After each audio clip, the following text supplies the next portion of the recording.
we didn't play a very good offensive game in the first half, so I didn't think it could get any worse, but we just didn't play very good offensively, which got us in trouble. We actually defended well enough for 35 minutes, 34 minutes of the game to put ourselves in position to win. You know, we're down 45-40, and we miss a layup with about 10 or 11 minutes to play. They run out, get a layup, and then we miss an open three. Look, we just got to play better on the perimeter. Simple as that.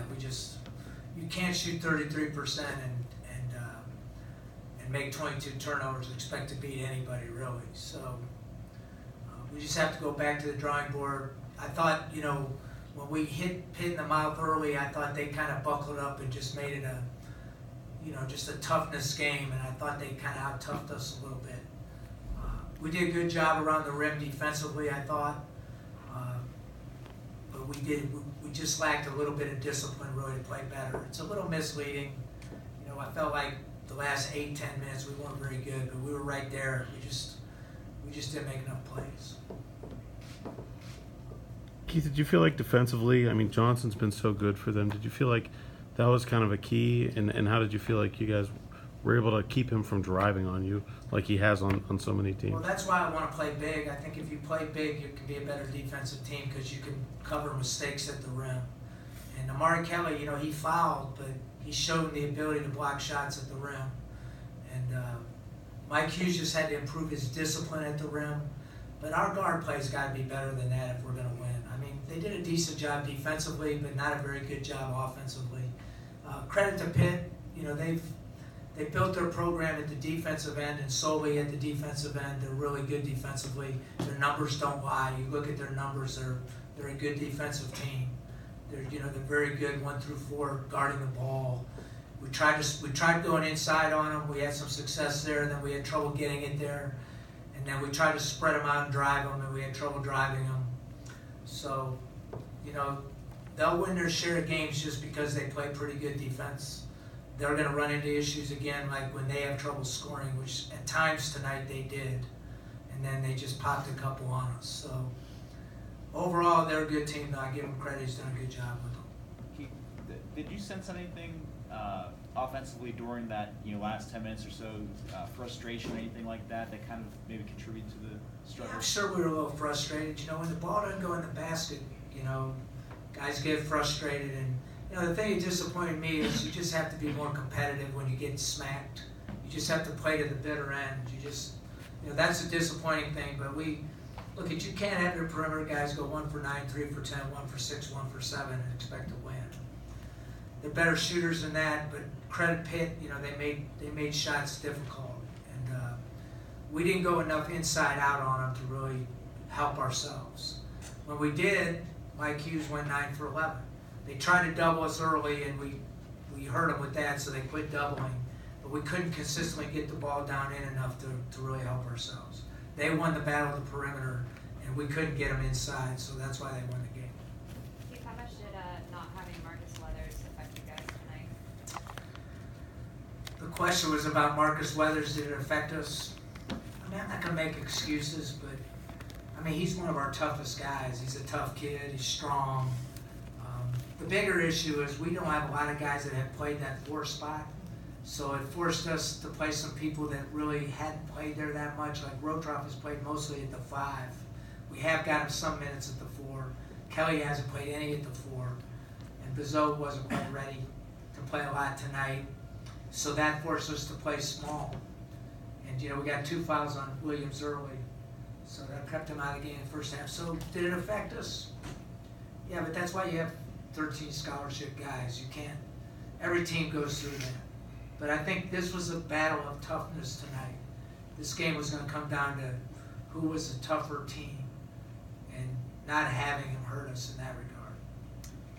On the turnovers, was it pressure? Was it decision making? What did you see there? I think a little bit of both. I think their pressure bothered us. They kind of got in us, and then we got a little jittery. We made some really dumb, unforced ones, really. At some crucial times, like Frank came a little bit out of control on the break, and we had guys open, and he didn't deliver.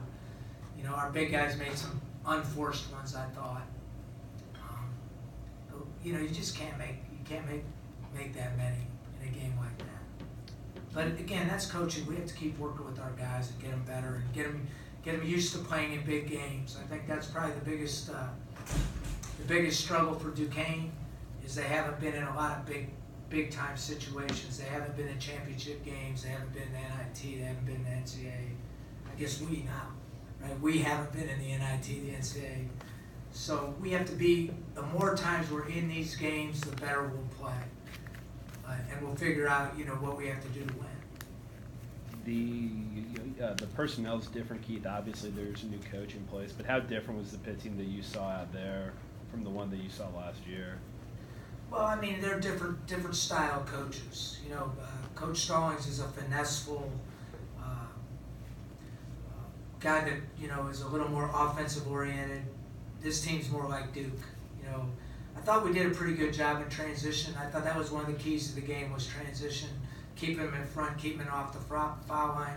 But they're gritty, they're tough, they're gritty. They're defensively built.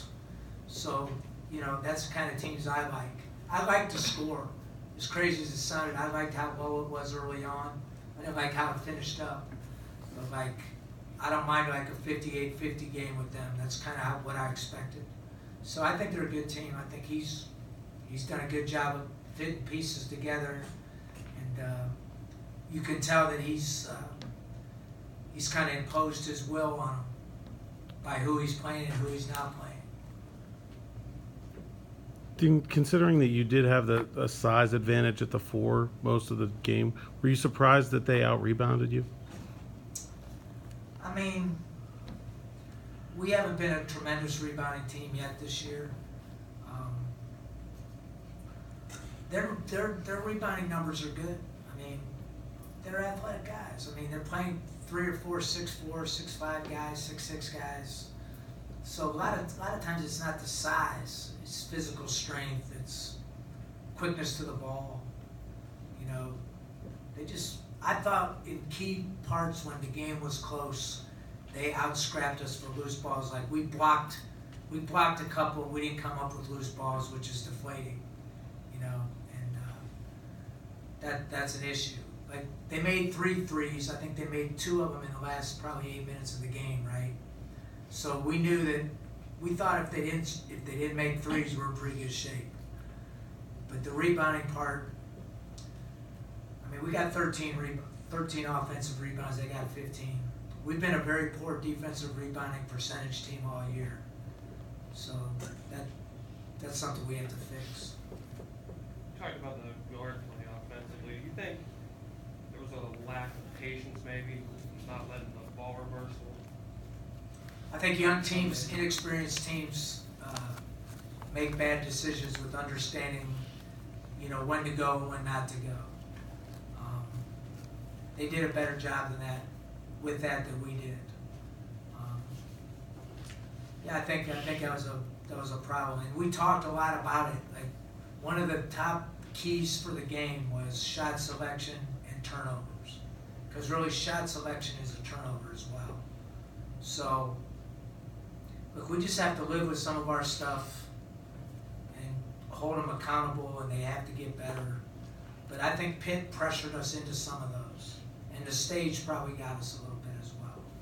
Notre Dame's a different type of a team. They're more of a passive, so you didn't see it as much there. I knew we had issues where we're turning over 15, 16 times against no pressure. That's a problem.